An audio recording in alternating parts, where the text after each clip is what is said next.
แบบนี่มันบ่เป็น500เด้อคันว่า500บาทนี่คันว่าเป็นเงินกี่ก็มันก็สิประมาณนั้น300,000กับ40,000เนาะก็เลยให้น้องเพิ่น350,000ไปเลยเพื่อว่าไว้ใช้จ่ายเนาะอีล่ะนบมือกันลูกอันนี้เป็นพระอาจารย์เจ้าขอบบุญขอบคุณเพิ่นด้วยล่ะเป็นบ่จะเป็นบ่เว้าเองขอบใจผู้ใหญ่ใจดีเด้อที่มาเอาเงินให้น้องขอให้เพิ่นดีมีแห้งสุขภาพเข้มแข็งที่ช่วยเหลือน้องให้เพิ่นมีโชคมีลาภเข้ามาในชีวิตมีแต่สิ่งดีๆเข้ามาในชีวิตขอให้เพิ่นให้ร่ำให้รวยขอให้เพิ่นน้องเราบ่ได้โดยเนาะทางสบุญกันในนามตั้งหน้าเนาะในเป็นสะพานบุญให้ทางพระอาจารย์หรือว่าผู้ใหญ่ใจดีแล้วก็ในนามตั้งหน้าน้องไอติมเนาะก็ขอกราบขอบพระคุณทางพระอาจารย์ในหลายที่ให้เป็นสะพานบุญให้เนาะก็ขอให้สุขภาพร่างกายแข็งแรงปราศจากโรคภัยไข้เจ็บเนาะสาธุบุญคำนำสู้เด้อเนาะขอให้ที่เพิ่นเมตตาสงสารทางน้องไอติมทางเฮาก็มาเป็นสะพานบุญให้ทางพระอาจารย์จากฝั่งไทยเนาะเพิ่นก็เคยมาหาน้องว่าซั่นก็เลยว่าก็บ่เป็นหยังพี่น้องเอ้ยเฮาก็นำเงินสิ่งที่ว่าเพิ่นเอา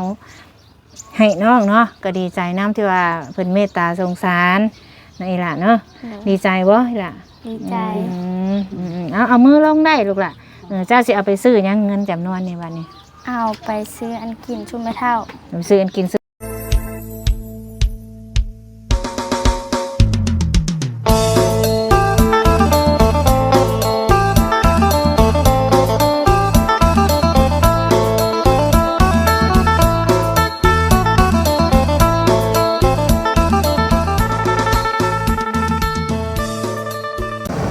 สบายดีพี่น้อง FC เบิดสุขุสุคนผู้ลูกสาวไปเด้ยิ้มเปื่อยๆทางหลังสบายดีหรือล่ะสบายดีมีบุญเด้อน้องไอเดียพี่น้องลูกสาว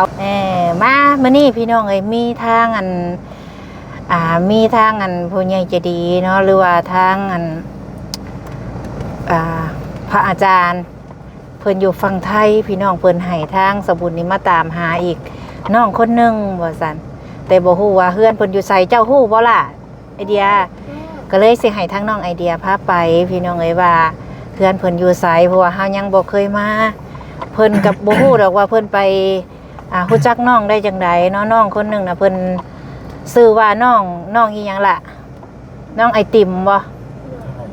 ทางไหนอีล่ะสิลูกมันสิลมรถบ่ล่ะตรงไปได้บ่นี่หรอผู้นำทางได้พี่น้องเอ้ย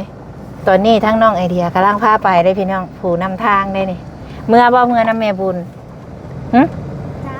ฮะเมื่อไปน้ำแม่บุญได้ไปเป็นโมเห็นปะเมารถบ่ได้เมาดีแล้วล่ะบ่ได้เมา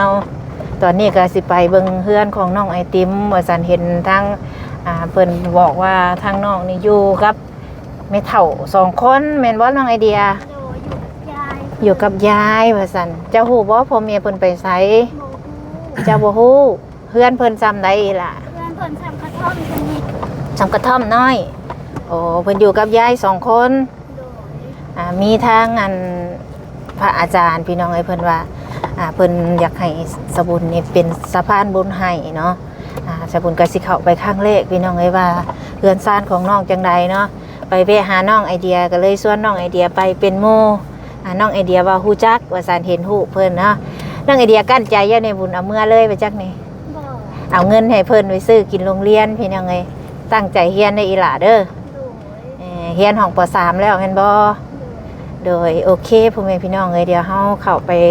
เบิ่งเฮือนซ่านของน้องเพิ่นก่อนนี่บ่ทางเข้าเฮือนเพิ่นทั้งนี้ว่าล่ะ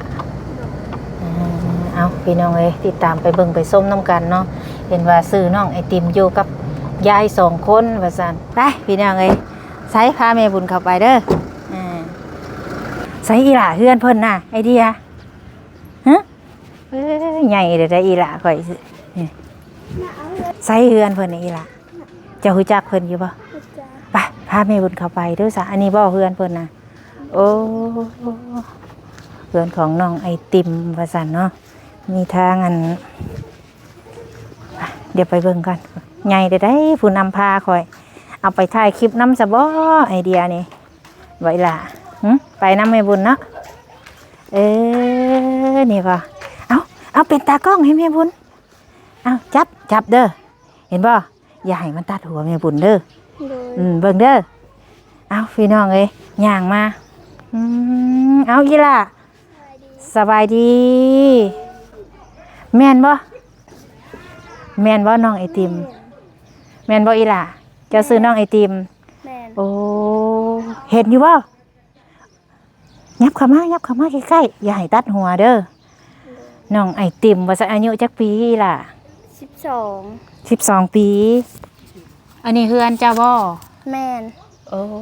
เจ้าเข้าโรงเรียนอยู่บ่ล่ะ บ่ได้เข้า เป็นได้ลูกคือบ่ได้เข้า บ่มีเงินเข้า บ่มีเงินเข้าโอ้เอามือลองลูกเอามือลองเบิ่งลูกยืนขึ้นเบิ่งดูลูกโอ้12 ปี เจ้าเฮ็ดหยังอยู่ซะแต่ละมื้อลูก ตัดอ้อย อันนี้เรือนของน้องเพิ่นนี่ห้องน้ำเจ้าบ่ แม่น เจ้าอยู่กับไผ อยู่กับแม่เฒ่า อยู่แม่เฒ่าพ่อแม่เจ้าเด้ พ่อแม่ปะกันแล้ว พ่อแม่ป้ากันเอาเดี๋ยวสิถามน้องเพิ่นก่อนเบิ่งละเบิ่งเบิ่งเอาเจ้ายืนจับเด้อล่ะเด้อพุ่นตากล้องค่อยเดี๋ยวล่มกับน้องเพิ่นก่อนข้าวนึงโอ้พ่อกับแม่นะป้ากันแต่โดนละบ่ โดย แต่ละมื้อเจ้าเฮ็ดหยังซะล่ะ ตัดอ้อย ไปตัดอ้อยไปตัดอยู่ไส อยู่แถว ไปกับไผน่ะ ไปกับหมู่ ไปกับหมู่ตัดแบบใดเพิ่นจ้างแนวใด จ้างมัด1,200 จะไปมื้อนึงได้หลายปานใด มือไปเมื่อวานนี้ได้70 โอ้มาละ1,200ได้โดยไปเบิ่งเดี๋ยวเบิ่งขึ้นเบิ่งเฮือนเพิ่นก่อนโอ้ยลูกหลาข่อยเจ้าคือจักลาอยู่ว่านี่ รู้จัก ไปเฮียงกันเด้อลูกนี่น้องไอเดียโอ้เพิ่นนี่เนาะโอ้สิซ้ำกันเด้นี่พี่น้องเอ้ยอันนี้เฮือนของน้องไอติมเพิ่นอันนี้เดินเจ้าเองบ่แม่เฒ่าโอ้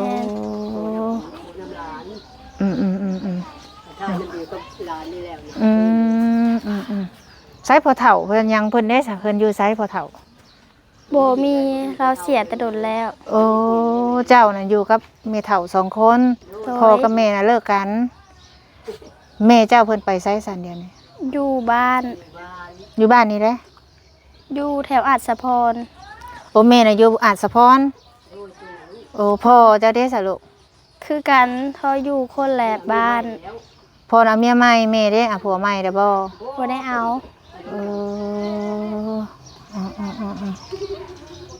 แต่ว่าอยู่เจ้าน่ะมาอยู่นำแม่เฒ่ามาอยู่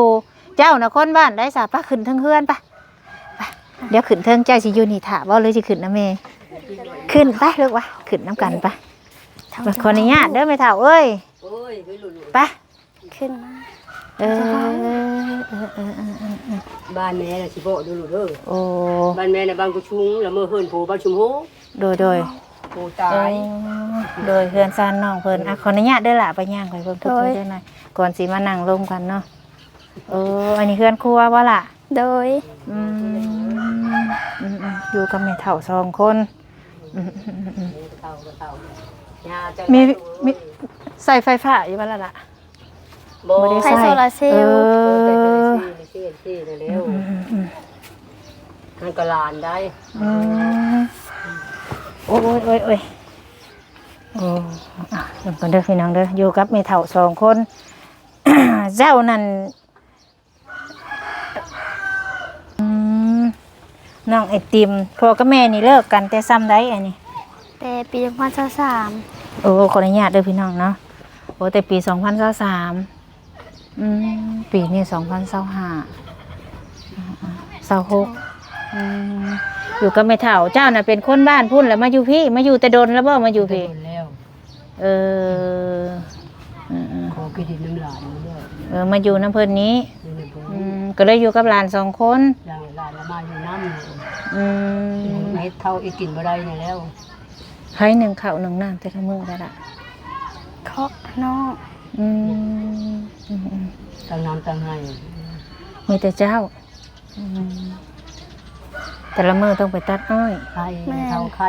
มา เออเจ้าอายุจักปีแล้วไม่เท่า แป้ชีก ชื่อแนวใด ในเท่าการำ เออ เท่าการำ บ้านเกิดเมืองนอนเจ้าน่ะอยู่บ้านใดก็ บาง เจ้าก ก็ ระชุง เฮ็ดได้คือได้ย้ายมาอยู่พี่ เพิ่นบ่อยู่ลูกเอ้ย อื เพิ่นบ่ ม อยู่บ้านเมืองเพิ่นบ่หามลูกอย่างนั้นอย่างนี้น่ะแล้วลูกเอ้ย เออ เป็นไรแล้ว มาอยู่พี่จักปีเลย โอ้โห 7 ปีแล้ว ไม่เท่านี่ได้เออ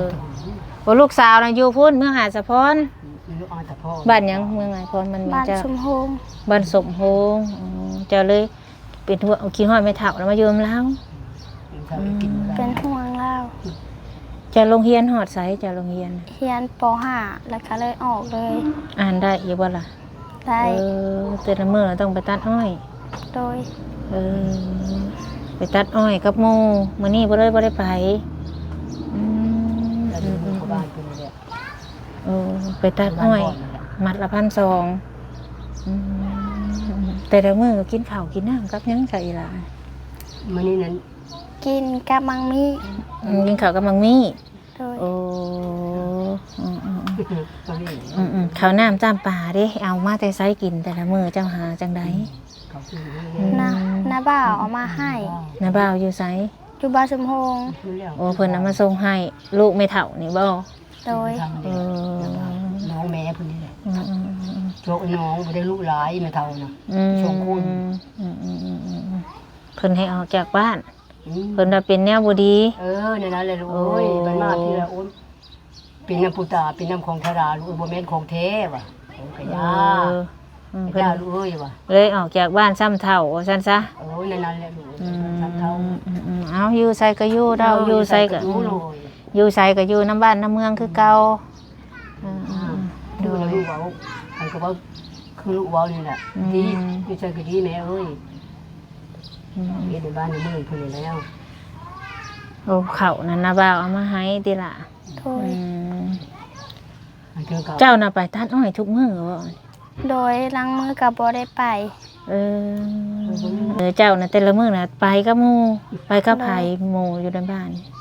ได้หมูอย่างมาเมื่อกี้ ผู้น้อยๆกี่นี่ไปพ่อเจ้าไปเฉพาะตัดอ้อย บอกว่าอยากเป็นวิน ลูกไอเดียยันเป็นวินเอออืมไอเดียไปบ่ได้ยันเป็นวินว่าซั่นโอ้เจ้าฮู้จักเราติน้องไอเดีย อืม อืมขอยบ่จักเพื่อนเจ้าก็เลยให้เราพามาเนาะมาเห็นเพื่อนซ่านของเพิ่นอันนี้ไผสะปุกให้อันนี้ อันนี้กะตะกี้พ่อแม่ยังบ่ได้ปะกันแล้วก็พากันออกเงินกัน ตะกี้น่ะพ่อแม่บ่ได้ปะกัน โดย บัดเดี๋ยวนี้เพิ่นแยกทางกันแล้ว โดย เจ้าก็เลยอยู่นำแม่เฒ่าบัดนี้ก็เลยไปหาตัดอ้อยมาสู่แม่เฒ่า โดย กินแต่ละมื้อนี้น่ะกินข้าวกับหมักมี่ โดย กินข้าวกับหมักมี่ว่าซั่นจักสิว่าเด้พี่น้องเอ้ยว่านี่สิแหละคนเฮามันก็บ่คือกันเนาะจักสิว่าจังใดก็ยังดีที่ว่าเรือนซ่านเพิ่นก็เป็นตาอยู่ตาเศร้าอยู่เนาะล่ะเนาะน้าบ่าวเอาข้าวมาให้หลายเติบอยู่บ่เอาเนาะแม่บุญมามื้อนี้มีทางผู้ใหญ่ใจดีเพิ่นทางพระอาจารย์อยู่ฝั่งไทยพี่น้องเอ้ยให้มาเป็นสะพานบุญให้เพิ่นว่าให้มาหาน้องไอติมว่าซั่นแม่บุญอยากถามว่าลูกรู้จักกับพระอาจารย์เพิ่นได้จังใดลูกล่ะเล่าให้ฟังได้บ่ ได้ตอนทำอิฐนะเพิ่นฮู้จักกับอันน้องแก้วแล้วก็หมู่น้องแก้วที่ว่าซื้อน้ำหวานนั้นแล้วก็น้องเพิ่นก็ฮู้แล้วก็บัดนี้ก็น้องก็ไปลิ้นนำน้องส้มนั้นน้องก็ฮู้เพิ่น โดยเพิ่นมาแต่ดนแล้วบ่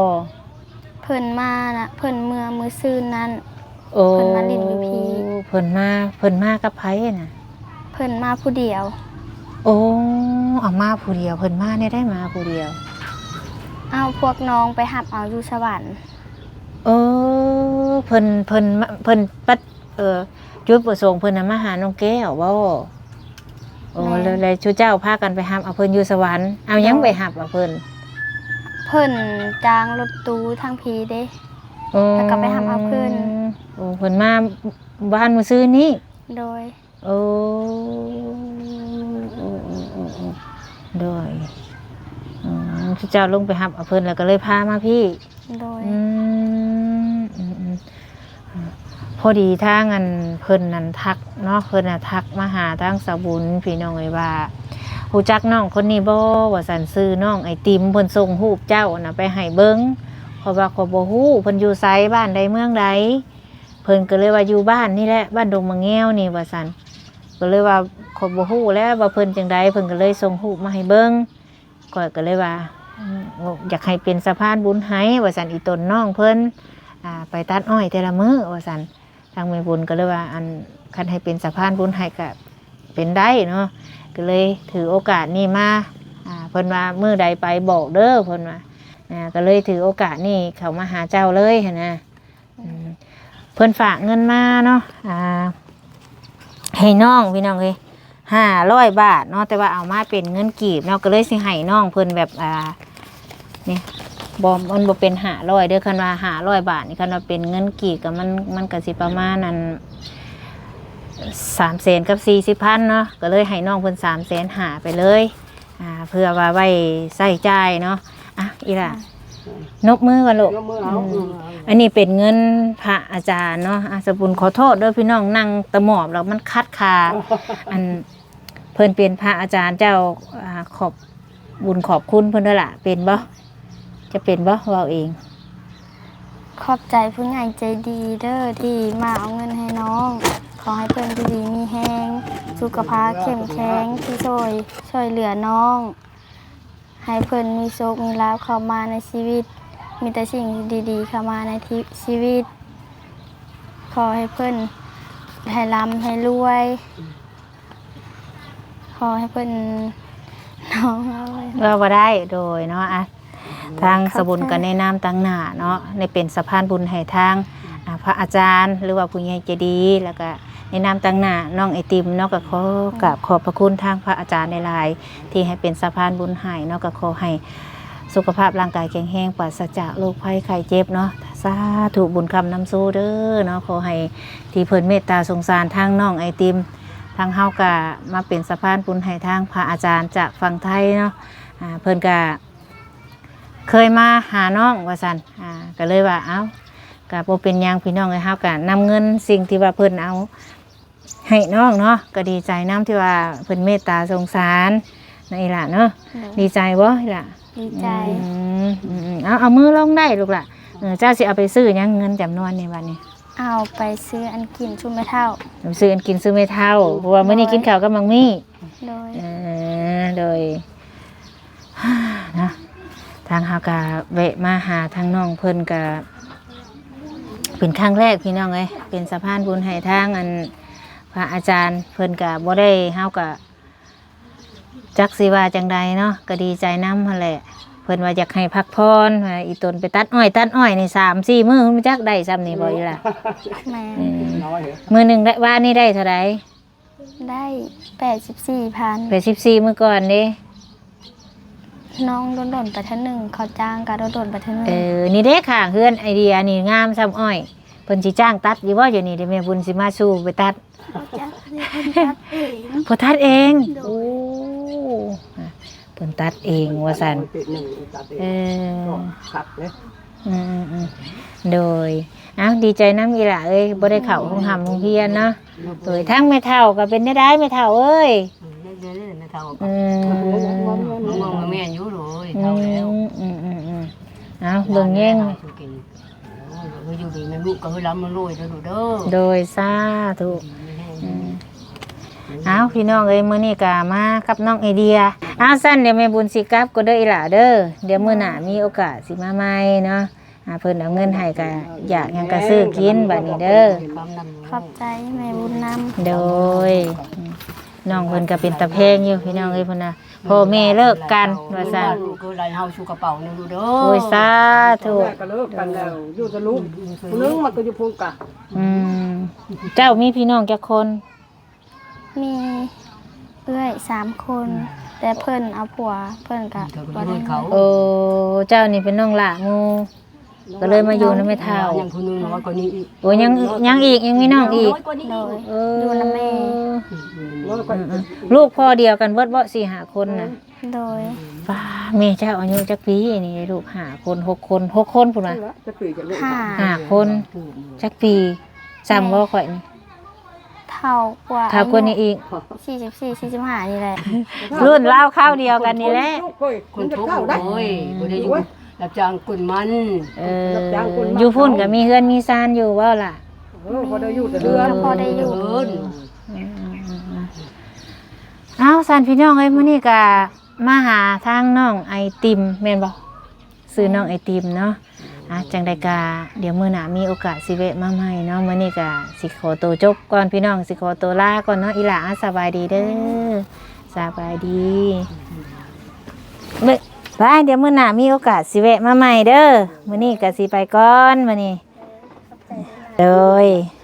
อันนี้เป็นเพื่อนของน้องไอติมเพิ่นพี่น้องเลยเนาะเพื่อนของน้องไอติมป้าอีหล่าทางใดทางเมื่อบัดนี้ฮะทางพี่เมื่อบ่เมื่อน้ำไม่บุญนะนี่คิดหาประตูขายเครื่องมันหมานเด้อ